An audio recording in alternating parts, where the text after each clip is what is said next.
Mas vamos continuar aqui para falar sobre a questão do voto auditável. Eis que ontem e nas últimas horas aparece uma figura bem conhecida na política brasileira. Eduardo Cunha. Tá de volta. Apareceu, mesmo sem ter nenhum cargo eletivo, mesmo sem estar ocupando nenhum cargo, inclusive por indicação, comissionado. Continua aí, fazendo burburinhos por onde passa e articulando. Aqui, primeira matéria do Globo, falando que Eduardo Cunha com desenvoltura em Brasília. Eduardo Cunha voltou com força total a Brasília, na semana passada, com a desenvoltura de seus tempos de poder e, paparicado por muita gente, brilhava no hall e no bar do B Hotel. E o que eu escuto falar é que, meu amigo, o cara manda muito, mesmo sem cargo. Mesmo sem cargo, segue mandando em muita coisa, articulando, fazendo aí suas jogadas. Isso deve ser a questão do poder. Não necessariamente porque você tem um cargo, você tem poder. Olha aí na própria Câmara dos Deputados. Tem deputados que têm mais poder do que os outros, mais poder de decisão do que os outros. E isso é algo inegável. Você pega para um exemplo bem claro. O Lira. O Lira é o quê? É o presidente da Câmara. Você vai falar que, sei lá, um deputado lá eleito no interior do Acre, que às vezes a gente nem sabe o nome, tem o mesmo poder de articulação e tudo mais que o Lira tem, estando à frente da Câmara enquanto presidente.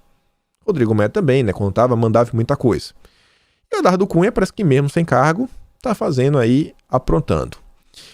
E aí ele publica um artigo nas últimas horas, no Poder 360, saiu na manhã do dia de hoje, fresquinho pra vocês. Eu tava fechando o vídeo, saiu isso daqui, eu falei, cara, isso aqui agora vai se tornar a coisa mais importante do vídeo de hoje. E o Eduardo Cunha publica um artigo chamado Controvérsia do voto impresso merece discussão séria. Merece uma discussão séria. Aqui pela chamada você já vê, medida de segurança é correta e necessária. Precisa do voto auditável. Argumentos vão além de Bolsonaro, pois PT, MDB, PSDB e DEM já atuaram para que houvesse o voto auditável no passado. Mas vamos lá ler o que fala a matéria.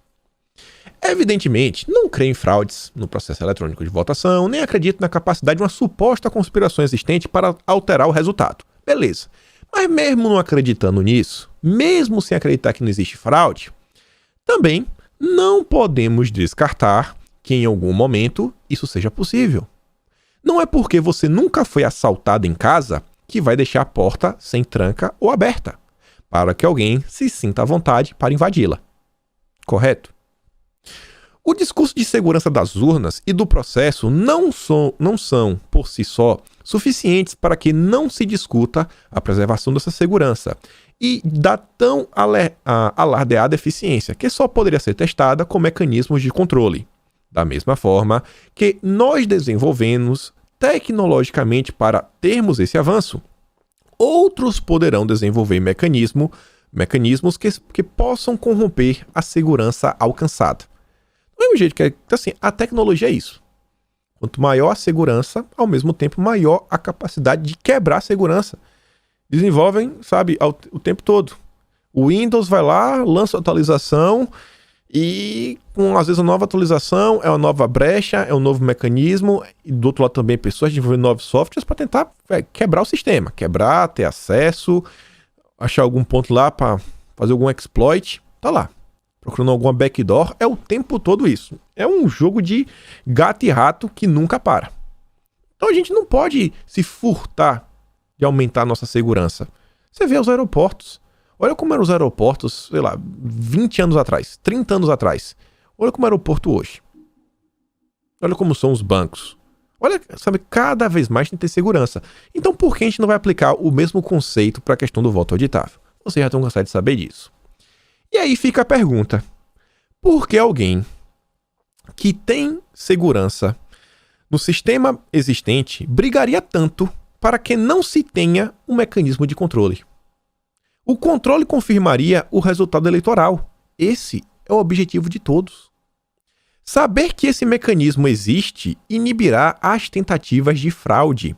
É muito estranho a defesa tão apaixonada de alguns tentando evitar isso a qualquer custo. É muito estranho, quem não quer o voto auditável. Ele vem aqui para começar a derrubar, alguns argumentos. Um deles é a falácia do preço, que é muito caro, é muito caro. E ele fala o seguinte: será que não devemos colocar a polícia na rua porque em determinado lugar não há criminalidade? Vamos argumentar que o custo é muito alto para o controle e por isso não vamos introduzir mecanismos de controle? Os argumentos de que a implementação de um controle seria trabalhosa e difícil são suficientes para que ele seja descartado? Nós vamos tirar a polícia da rua porque ela custa caro? Não, a polícia é muito caro. Vamos tirar a polícia?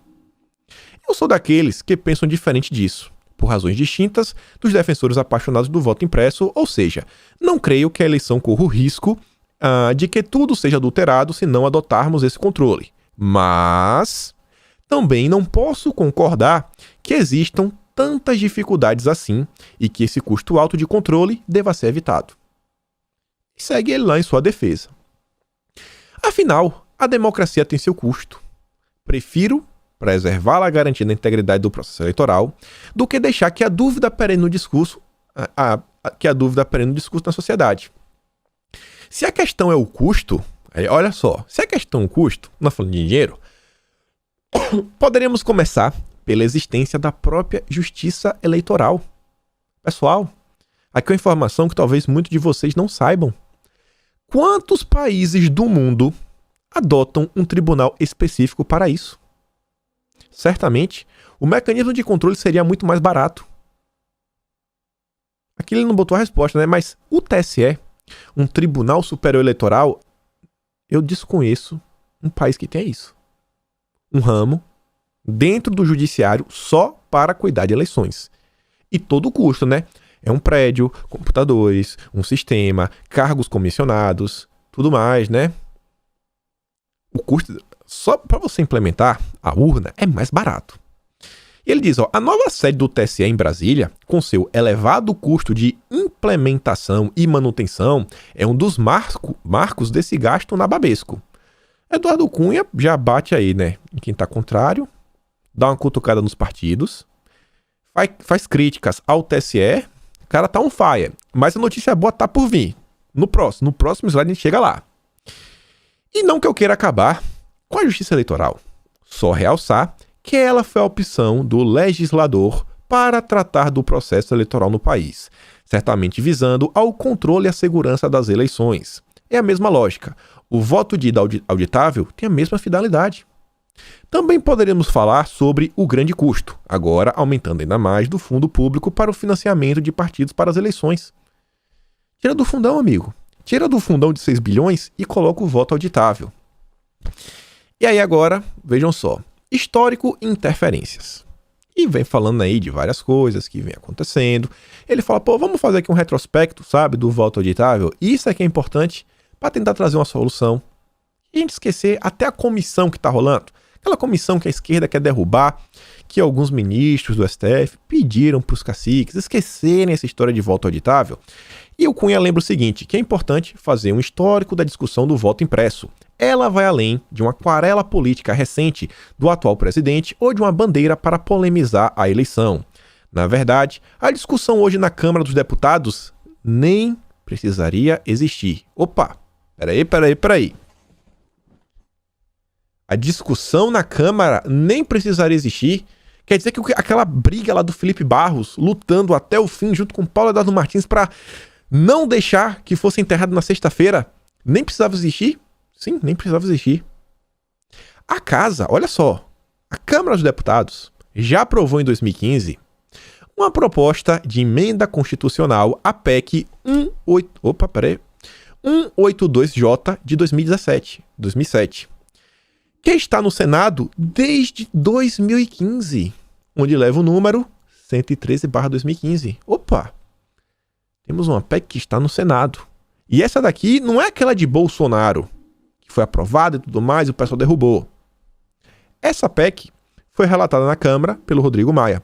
A parte do voto impresso, em seu artigo 9º, foi aprovada pela quase totalidade da Casa. Em 2016, o texto foi desmembrado.